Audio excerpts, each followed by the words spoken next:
اگلا پیراگراف ہے، مسلمانان ہند کی جدید سیاسی زندگی کی داستان یہ ہے کہ انڈین نیشنل کانگریس کے قیام کے بعد گھوش سر سید علی گڑھ میں مسلمانوں کی سیاسی حقوق کے تحفظ کے لیے قدم اٹھایا، لیکن بالعموم ان کی قومی سیاست یہی تھی کہ مسلمان ملک کی سیاست سے الگ تھلگ رہیں۔ یعنی سر سید احمد خان چاہتے تھے کہ مسلمان علمی طور پر ترقی کریں اور جو ملک کی سیاست ہے اس سے مسلمان الگ ہو کر رہیں۔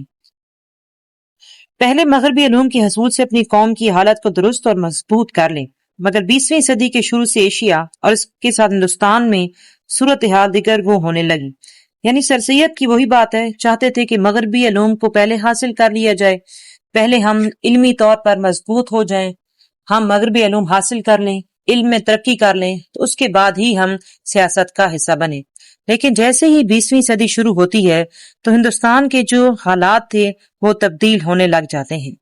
اب ہندوستان کے حالات جو تھے وہ کس طرح سے تبدیل ہوتے ہیں، یہاں پر ذکر کیا جا رہا ہے تقسیم بنگال کا۔ جاپان کی فتح سے ہندوؤں میں جذبہ قومیت ابھرا اور انہوں نے تقسیم بنگال کے خلاف 1905 میں ایک زبردست تحریک شروع کی۔ بنگال جو تھا ہندوستان کا سب سے بڑا صوبہ تھا اور انتظام کے لحاظ سے یہ سب سے زیادہ پسماندہ تھا۔ اس کا ایک حصہ جو مغربی تھا وہ تو کافی ترقی یافتہ تھا، لیکن جو مشرقی حصہ تھا وہ کافی پسماندہ تھا۔ وہاں پر جو زمیندار تھے وہ زیادہ تر ہندو تھے اور مسلمان کاشتکار تھے۔ دونوں جو حصے تھے صوبے کے وہ ایک دوسرے سے بہت زیادہ مختلف تھے، ایک بہت ترقی یافتہ اور دوسرا بہت زیادہ پسماندہ تھا۔ تو لارڈ کرزن جو تھا اس نے انتظامی صورتحال کو دیکھتے ہوئے اور بنگال کے انتظام کو بہترین بنانے کے لیے اس کو 2 حصوں میں تقسیم کر دیا تھا۔ اس کا فائدہ مسلمانوں کو ہوا تھا کیونکہ جیسے حقوق مغربی بنگال کو مل رہے تھے ویسے ہی مشرقی بنگال کو ملنے لگے۔ مشرقی بنگال ہی آج بنگلہ دیش ہے۔ تو اب جو مسلمانوں کو فوائد مل رہے تھے ہندوؤں سے یہ برداشت نہ ہوئے، چنانچہ انہوں نے 1905 میں اس کے خلاف ایک تحریک شروع کر دی اور آخر کار وہ اس تحریک میں کامیاب بھی ہو گئے۔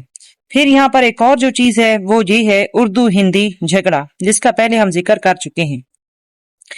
اردو ہندی جھگڑے کے سلسلے میں یو پی کی حکومت نے علی گڑھ کے تعلیمی ادارے کو اس نیم سیاسی مسئلے میں دخل دینے سے حکماً روک دیا، جس کی وجہ سے مسلمانوں کے لیے اور بھی ضروری ہو گیا کہ وہ اپنے تمدنی اور سیاسی حقوق کی حفاظت کے لیے ایک سیاسی جماعت کی بنیاد رکھی۔ یعنی اب صورتحال یہ نظر آ رہی ہے کہ مسلمان جو ہیں انہیں ہر جگہ پر سیاسی طور پر دبایا جا رہا ہے، اور جب تک ان کے اپنے پاس کوئی مضبوط سیاسی قوت نہیں ہوگی وہ کبھی بھی اپنی بات حکومت سے نہیں منوا سکتے اور کبھی بھی اپنے مطالبات کو حکام بالا